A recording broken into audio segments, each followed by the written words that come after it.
தமிழ் மக்களுக்கு வணக்கம். ஸ்டாலினுடைய இந்த காந்த குரலில், அதாவது இந்த கர்ண கொடூரமான அந்த காந்த குரலை நீங்கள் கேளுங்கள், கேட்டு மகிழுங்கள். "யாம் பெற்ற இன்பம் பெருக இவ்வையகம்" அப்படின்ற மாதிரி நீங்களையும் கேட்டு மகிழுங்கள் அப்படின்னு இந்த வீடியோவிலிருந்து ஆரம்பிப்போம். சிலர் ஆசைக்கும் தேவைக்கும் வாழ்வுக்கும் வசதிக்கும் ஊரார் கால் பிடிப்பார். ஒரு மானம் இல்லை, அதில் ஈனம் இல்லை, அவர் எப்போதும் வால் பிடிப்பார். கேட்டிங்களா? சந்தோஷமா? சரி, இப்போ அதுக்கு எதிர்மாறாக இன்றைக்கு ஸ்டாலின் டெல்லிக்கு சென்று வந்திருக்கிறார். பிரதமர் மோடி அவர்களை அப்படியே இருகரம் ஒரு கையில் பிடிச்சா விட்டுற போகிறாரு அப்படின்னு 2 கையும் பிடிச்சி இப்படி லாக் பண்ணிட்டார். பிடித்து கெட்டியாக பிடித்து கொண்டு விட்டு விடாதீர்கள் அப்படின்னு கேட்டு வந்திருக்காரு. ஆனால் இதில் முக்கியமாக பார்க்க வேண்டியது என்ன அப்படின்னா, இதையெல்லாம் மீடியா உண்மையிலேயே பின்தொடரக்கூடிய மீடியா. ஏன்னா இங்கிருந்து எடப்பாடி பழனிசாமி வந்துட்டு சென்னையிலிருந்து டெல்லிக்கு சென்ற பொழுது, மார்ச் 25 நினைக்கிறேன், டெல்லிக்கு சென்ற பொழுது அவர் எங்கே செல்கிறார், என்னெல்லாம் செய்கிறார், அவருடைய அட்டவணை, அதாவது அன்றைக்கான சந்திப்புகளுக்கான நிகழ்வுகளுக்கான அந்த அட்டவணை என்ன என்று கேட்ட ஊடகங்கள் ஸ்டாலின் எங்கே சென்றார், என்னவெல்லாம் செய்தார் என்பதனை சொல்ல மறுத்துவிட்டன. இப்போ நான் சொல்கிறேன் உங்களுக்கு, ஸ்டாலின் முன்னாடி நாள் ஈவினிங்கே போயிடுறாரு, எங்கே டெல்லிக்கு போயிடுறாரு. அடுத்த நாள் காலை தமிழ்நாடு இல்லம் அப்படின்றது இந்த நித்தி ஆயோக் கூட்டம் நடக்கக்கூடிய அந்த இடத்திலிருந்து 15 நிமிடங்கள் தான் தொலைவில் தான் இருக்குது. தமிழ்நாடு இல்லத்திலிருந்து 9 மணிக்கெல்லாம் ஸ்டாலினுடைய கான்வாய் கிளம்புகிறது. 11 மணிக்கு தான் நித்தி ஆயோக் கூட்டம். ஆனால் 9 மணிக்கெல்லாம் இந்த கான்வாய் கிளம்பி விட்டது. 9 மணிக்கு கிளம்பிய கான்வாய் 11 மணிக்குத்தான் நித்தி ஆயோக் கூட்டத்திற்கு வந்து சேருகிறது. 15 நிமிட தொலைவில் இருக்கக்கூடிய அந்த இடத்திற்கு எதற்காக 2 மணி நேரம் எடுத்துக்கொண்டார்கள் என்றால், இடைப்பட்ட நேரத்தில் எங்கே சென்றது இந்த கான்வாய் அப்படின்றது தான் கேள்வி. நமக்கு வரக்கூடிய தகவல், நேரடியாக சாஷ்டாங்கமாக சென்று நிர்மலா சீதாராமன் அவர்களுடைய காலடியை பற்றி கொண்டார் ஸ்டாலின். இதுதான் நமக்கு வரக்கூடிய தகவல். ஏன்னா நீங்கள் 9 மணிக்கு கிளம்பின கான்வாய் 11 மணி வரைக்கும் காணுமே. எங்கே போனீங்க ஸ்டாலின்? நீங்கள் கேட்டீங்களே எடப்பாடி பழனிசாமி அவர்களை பார்த்து, அவர் எதிர்க்கட்சி தலைவர், அவர் டெல்லிக்கு போகிறாரு, அதிமுகவுடைய அலுவலகத்தை பார்வையிடுகிறார். அங்கிருந்து அவர் ஒரு காரோ 2 காரோ 3 காரோ மாறி அவர் அமித்ஷா அவர்களை பார்க்கிறார். அமித்ஷா அவர்கள் நம்முடைய நாட்டின் உள்துறை அமைச்சர், அவரை சந்திக்கிறார். சந்திப்பு குறித்த தகவலும் வெளிவருகிறது, அதிகாரப்பூர்வமாக வெளிவருகிறது. அவர் 3 கார் தாவி சென்றாரா அப்படின்னு கேட்ட ஸ்டாலினை பார்த்து நாங்கள் கேட்கிறோம், நீ ஒரே காரில் தானே போன, எங்கே ஓடி போன, யாரை சென்று சந்தித்தாய், யாரிடம் சென்று மன்றாடினாய், அந்த இடைப்பட்ட 2 மணி நேர கேப்பில் எங்கேப்பா போன, நீ சொல்ல தயாரா? எடப்பாடி பழனிசாமியை கேள்வி கேட்குறியே, நீ முதலமைச்சர், நாட்டின் முதலமைச்சர், இந்த தமிழ்நாட்டின் பிரஜை என்கிற நிலையில், இந்தியாவின் பிரஜை, தமிழ்நாட்டில் இருக்கிறேன் என்கிற நிலையில் நான் இந்த கேள்வியை கேட்கிறேன், நீ எங்கே ஓடி போன 2 மணி நேரம்? இடி விவகாரத்தில் எக்கு தொக்காக உன் மகன் சிக்கி கொண்டிருக்கிறான் என்பதற்காக, அதிலிருந்து தப்ப வேண்டும் என்பதற்காக, யார் யார் காலிலோ விழுவதற்காக சென்றாய் என்பது என்னுடைய குற்றச்சாட்டு. நீ மறுத்து பேச முடியுமா? கேள்வியை நீ தான் மற்றவங்கள்ட்ட கேட்பியா? உன்னை பார்த்து யாரும் கேள்வி கேட்கக்கூடாதா? அப்படியே கேள்வி கேட்டாலும் நீ பதில் சொல்லி முடிச்சுட்டு தான் வேறு வேலை பார்ப்ப. அப்படியே அறுத்து அறுவடை பண்ணுவேன். நீ எப்படி பதில் சொன்னன்றதையும் அதையும் இந்த வீடியோவையும் பார்த்து தொலை.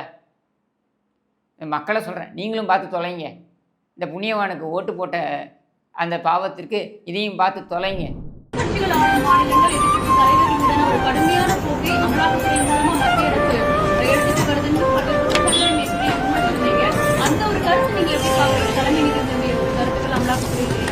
இதுதானே இவர் பதில் சொல்லக்கூடிய லட்சணம். அதாவது 1 2 3 4 சீக்வன்ஸில் கேள்வி. இந்த 1 2 3 4 சீக்வன்ஸில் கேள்வியில் 2வது கேள்விக்கு பதிலாக 4வது கேள்வி கேட்டிங்கன்னா, இந்த துண்டு சீட்டுகள் இருக்கு இல்லையா, இது 1 2 3 4 வச்சுருக்காங்க இல்லையா, இதில் தேட முடியாது. அதனால் திணறாரு. ஐயோ என்னப்பா 4வது கேள்வி கேட்டான், நம்ம எப்பவும் சீக்வன்ஸாக 1 இதுக்கு இந்த பதில், 2 இதுக்கு அடுத்தது இந்த பதில், அடுத்தது 3 இதுக்கு இந்த பதில், இப்படித்தானே நம்ம செய்வோம். இதென்ன மாற்றி கேட்டுவிட்டான் அப்படின்ற நிலைதான் ஸ்டாலின். இதனால தான் இவரை பொம்மை முதலமைச்சர் என்று சொல்கிறோம், தத்தி என்று சொல்கிறோம். ஏன் தத்தின்னு சொல்கிறேன்? உன் நேரடி கண்காணிப்பில் உளவுத்துறை இருக்குது, உன் நேரடி கண்காணிப்பில் காவல்துறை இருக்குது. எடப்பாடி பழனிசாமி எத்தனை காரை மாற்றிச் செல்கிறார் என்று தெரிந்து வைத்திருக்கக்கூடிய ஸ்டாலினால் தன்னுடைய மகன் ஒரு புரோக்கர் கும்பலோட கும்மி அடித்து கொண்டிருக்கிறான் என்பதை கூட தெரிந்து கொள்ளாமல் போனது ஏன் முடியலை?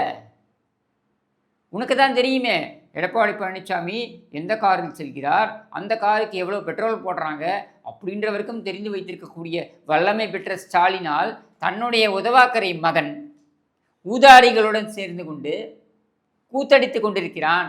இந்த ஊதாரிகள் இவர்களிடமிருந்து பெற்ற பணம், அதாவது இந்த குடும்பத்துக்கு செல்லக்கூடிய பணத்திலிருந்து வரக்கூடிய உதிரிங்க பிளேட்டில் சாப்பிட்றோம்ல, இதுலேருந்து கீழே சிந்துது பாருங்க, அப்படி சிந்தக்கூடிய பருக்கைகள், அப்படியான பருக்கைகள் இருக்கு பாருங்க, அதை எடுத்துக்கொண்டு அவன் வீடு 300 கோடி 400 கோடி கட்டுறான் அப்படின்னா யோசிச்சு பாருங்க என்ன மாதிரியான ஒரு நிர்வாகம் இந்த 4 ஆண்டுகளாக நடந்து கொண்டிருக்கிறது. யாருக்கான நிர்வாகம் இந்த 4 ஆண்டுகளாக நடந்து கொண்டிருக்கிறது? இந்த கேள்வியைத்தான் எதிர்க்கட்சிகள் கேட்டால் இதற்கு பதில் கிடையாது. நாங்கள் 234 வெல்வோம், நாங்கள் 200 தொகுதியில் வெல்வோம், இதுவாடா பதில்? இவன் ஏன் திருடினா, சரி இவனை ரெய்டு வந்தால் இவன் ஏன் ஓடி போனான், இந்த கேள்விக்கெல்லாம் முதலமைச்சரிடமிருந்து நேரடியாக இன்று வரையில் பதில் வந்திருக்கிறதா என்றால் வராது. ஏன் வராது அப்படின்னா நன்றாக தெரியும், ஈடியுடைய பார்வை இவர்களுடைய கதவை நோக்கித்தான் இருக்கிறது. அதற்காகத்தான் இவர்கள் மன்றாடி கேட்டுக்கொண்டிருக்கிறார்கள், டெல்லிக்கு சென்று மன்றாடி கேட்டுக்கொண்டிருக்கிறார்கள். இப்போ என்னுடைய அடுத்த கேள்விக்கு வருவோம். மீடியாவை பார்த்து நான் கேட்கிறேன், செங்கோட்டையன் டெல்லிக்கு சென்றார், டெல்லியில் நிர்மலா சீதாராமன் அவர்களை சந்தித்தார் அப்படின்னு சொல்லி பழைய ஃபோட்டோவை எடுத்து உங்களால் போட்டு ஒரு செய்தி போட முடிஞ்சுது. டெல்லியில் நிர்மலா சீதாராமன் அவர்கள் சந்தித்தார் அப்படின்றதற்கான அதிகாரப்பூர்வமான அறிவிப்பு நிர்மலா சீதாராமன் அவர்களுடைய அந்த ட்விட்டர் ஹேண்டிலிருந்து வந்ததா, அவருடைய அலுவலகத்திலேருந்து வந்ததா? வரல. செங்கோட்டையனாவது இந்த ஃபோட்டோவை போட்டாரா? போடலை.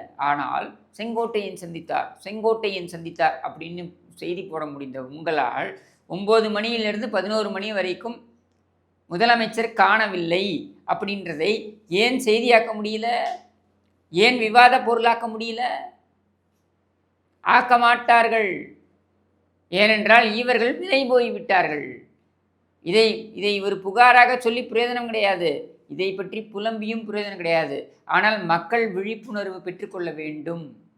2 மணி நேரம் காணாமல் போன ஸ்டாலின், நம்மளுடைய வீடியோக்கு அதான் தலைப்பு. 2 மணி நேரம் எங்கே காணாமல் போனேன், என்ன பண்ண? நீ பல ஊருக்கு போனால் பல மணி நேரம் காணாமல் போவ, அது பலான விஷயங்களுக்காக இருக்கலாம், அது வேறு விஷயம். ஆனால் இன்றைக்கு நீ முதலமைச்சராக போயிருக்க, முதலமைச்சராக போய் நீ ஏன் காணாமல் போன அப்படின்றது கேள்வி. இதற்கு பதில் இருக்கா ஸ்டாலின்? பதில் வராது. மீடியாவும் வாய் மூடி இருக்கும். ஏன்னா மீடியா எப்படி இருக்குன்னா நேற்று கிளப்பிட்டு இருக்காங்க. என்ன பெரிய செய்தி என்ன தெரியுமா? ஈவேராவுடைய பெயரை குறிப்பிட்டு யூபிஎஸ்சி தேர்வில் ஈவேராவுடைய பெயரை குறிப்பிட்டு 4 பேர் இது போட்டிருக்காங்கல்ல, ஈவேராவோட பேரும் ஒரு ஆப்ஷன். இந்த சமூக நீதிக்காக போராடியவர்களோ ஏதோ ஒரு கேள்வி. இதில் பார்த்தீங்கன்னா ஈவேரா, அம்பேத்கர், இந்த மாதிரி ஒரு 4 பேர். அது ஈவேராவை ராமசாமி நாயக்கர் என்று போட்டு விட்டார்களாம். இதுதான் ஃப்ளாஷ் நியூஸ். எப்படி போடலாம்? ப்ரெஸ்ஸுக்கு ரொம்ப இம்பார்ட்டண்ட் இது. நான் என்ன கேட்குறேன்னா, இப்போ இதே பாருங்களேன், இது உச்சநீதிமன்றத்தில் ஈவேரா தாக்கல் செய்த, அதாவது ஈவேராவுடைய வழக்கு, ஈவேரா சம்மந்தப்பட்ட வழக்கில் வந்த மனு. இதுலேயே ராமசாமி நாயக்கர் தான் இருக்குது. 1958-59 வந்த தீர்ப்பு இது. அதிலே ராமசாமி நாயக்கர் தான் இருக்குது. அது என்ன, அவர் எதிர்த்தாரா? இல்லை இதனால் சாதி ஒழிந்து போய்விடும்னு சொன்னாரா? இது எதுவுமே கிடையாது. ஆனால் இதை ஒரு விஷயமாக வைத்து மடைமாற்றம் செய்வது, தமிழிசை மேடம்கிட்ட போய் கேட்குறது, இதை வச்சு கேள்வி. நீ கேட்க வேண்டிய கேள்வி என்ன? ஈடிக்காக சரணடைந்திருக்கிறாரா ஸ்டாலின் டெல்லியில் அப்படின்னு கேள்வி கேளுங்க, அது நியாயம். அதை விட்டுவிட்டு யூபிஎஸ்சி தேர்வில் இந்த மாதிரி கொடுத்துருக்கீங்களே, இந்த தேர்வில் இது மாதிரி ராமசாமி நாயக்கர்னு கொடுத்துருக்கீங்களே. ஏண்டா, வீரமணியோடைய துணையுடன் தயாரிக்கப்பட்ட அந்த ஈவேரா குறித்த படத்தை ஆந்திராவில் வெளியிடுறான். ராமசாமி நாயக்கர் வரலாறுன்னு வெளியிடுறான். அதை கேள்வி கேட்கறதுக்கு துப்பு இல்லை, வக்கில்லை. இது ஒரு பெரிய விஷயம்னு கொண்டு வந்து இங்கே வந்து பேசிகிட்டு இருக்கீங்களாடா. இப்படித்தான் மீடியா இருக்கிறது. இந்த மீடியா திருந்தாது. இது எந்த காலத்திலையும் இது திருந்தும் என்ற எதிர்பார்ப்பையும் நாம் வைக்கவும் கூடாது. அப்போ இந்த மாதிரி பேசக்கூடியவர்கள், செய்யக்கூடியவர்கள், செயல்படக்கூடியவர்கள், இவர்களெல்லாம் அடையாளம் காண வேண்டும் என்பதற்காகத்தான் இந்த காணொளி. எப்படியெல்லாம் போடுறாங்க பாருங்கள், எப்படியெல்லாம் நாடகம் ஆடுறாங்க பாருங்கன்ட்டு. ஆனால் உண்மை என்ன தெரியுமா? ஸ்டாலின் சென்று வந்ததற்கு பின்னர் ஐரோப்பாவிலிருந்து அவசரமாக சபரீசன் மீண்டும் இந்தியாவுக்கு அழைக்கப்பட்டிருக்கிறார். இது வரைக்கும் வந்து ஓரங்கட்டி வச்சுருந்தாங்க உதவாநிதியை. அந்த உதவாநிதியை மீண்டும் சபரீசனை ஓரங்கட்டி வச்சுருந்தாங்க. யாருக்காகன்னா உதவாநிதிக்காக ஓரங்கட்டி வச்சுருந்தாங்க. உதவாநிதி இந்த மாதிரி ரத்தீஷ், இவன் வேறு என்ன ஆகாஷ் பாஸ்கரன், அப்புறம் அவன் இன்னும் ஒருத்தன் விக்ரம் ஜூஜுவா என்னமோ ஒன்று ஜூலி, இந்த பேரெல்லாம் வச்சுருக்கிறவன்லாம் இவன் எல்லாம் கும்மி அடிக்கிறான்னு தெரிஞ்ச உடனே முதலுக்கே மோசமாயிடும்னு சொல்லிட்டு இப்போது மகனை காப்பாற்றவும் தன்னை காப்பாற்றிக் கொள்ளவும் இவர்கள் மீண்டும் சபரீசனை ஆபத் பாந்தவனாக அழைத்திருக்கிறார்கள். இப்போ சபரீசன் மீண்டும் ரீஎன்ட்ரி கொடுக்கிறார். அந்த ரீஎன்ட்ரி என்னன்னா, இவரிடம் போய் பேசணும். தன்னுடைய தொடர்புகளை வைத்துக்கொண்டு, அதானிகிட்ட இருக்கிற தொடர்புகளோ அல்லது அமித்ஷாவிடம் இருக்கிற தொடர்புகளோ இதை வைத்துக்கொண்டு அமித்ஷாவிடம் பேசுவதற்காக சபரீசன் டெல்லி விரையப் போகிறார். அங்கே சென்று பேச்சுவார்த்தையில் ஈடுபட்டு இந்த அமலாக்கத்துறை இதை வந்து ஆஃப் பண்ணுறதுக்கு இப்போ அங்கே தான் போய் காலில் விடுறாங்க. இவங்களுடைய குடும்பத்துடைய வரலாறு எடுத்துக்கிட்டிங்கனாக்க இதுதான் தொடர்கதையாக நடந்து கொண்டிருக்கும். ஒரு முதலமைச்சராக தன்னுடைய மகன் என்ன செய்கிறான் என்பது கூட தெரியாத நிலையில் இருக்கக்கூடிய ஒருவர் எப்படி இந்த நாட்டை பாதுகாப்பார்? இவ்வளவு கூத்து அரங்கேறி இருக்கு. எனக்கு அது வேற சொல்கிறாங்க, இவருக்கு ஆதரவாளர்கள் என்னென்னா மோடிட்டு போய் சொன்னாராம், எனக்கு தெரியாமல் நடந்துருச்சு. அது என்னடா தெரியாமல் நடந்துருச்சு, தெரியாமல் பண்ணிட்டாங்க. அப்புறம் என்ன 50 வருஷம் அரசியலில் புழுத்தினேன், 60 வருஷம் அரசியலில் புழுத்தினேன், என் கதை வளர்க்குறேன், உனக்கு தெரியாமல் இதெல்லாம் நடந்துருமா? உனக்கு நிர்வாகம் பண்ண தெரியாது, உன் வளர்ப்பே சரியில்லை, அப்புறம் தான் நீ ஓம் பையன் வளர்ப்ப நீ சரியாக வச்சுருப்ப. இதை குடும்பத்துக்கே இருக்கக்கூடிய பிரச்சனை இது. அப்போ இந்த பிரச்சனையை நாம் சுமக்க வேண்டுமா? தமிழகம் சுமக்க வேண்டுமா? நாங்கள் சுமக்க போகிறதில்லை. ஏதோ உனக்கு உங்கள் அப்பா மூஞ்சியை பார்த்து செயல்படாத எம்எல்ஏவை செத்துவிட்டான் அப்படின்ற ஒரு காரணத்தினால அந்த ஒரு பச்சாதாபத்திற்காக உனக்கு ஓட்டு போட்டு வாய்ப்பை கொடுத்து எங்கள் தலையில் நாங்களே மண்ணை போட்டு கொண்டோம். அதுவும் நான் போடல உனக்கெல்லாம், ஆனால் போட்டவர்கள் சொல்கிறேன், ஓட்டு போட்டவர்கள் சொல்கிறேன், இனி அது தவறு நடக்காது. நீ எதிர்க்கட்சி வரிசையில் கூட அமர மாட்டாய் என்கிற நிலை தான் வரப்போகிறது. அதை நோக்கித்தான் தமிழகம் சென்று கொண்டிருக்கிறது. உன்னை விடப்போவதில்லை. கடந்த காலங்களில் எப்படி நீ தப்பித்து கொண்டாயோ, சர்க்காரியாளன்னு ஸ்பெக்ட்ரம் வரைக்கும் நீ எப்படியெல்லாம் தப்பித்து கொண்டாயோ அதுபோல் இங்கே தப்பித்து கொள்ளலாம் என்றால் சத்தியமாக முடியாது என்று கூறி விடைபெறுகிறேன். நன்றி, வணக்கம்.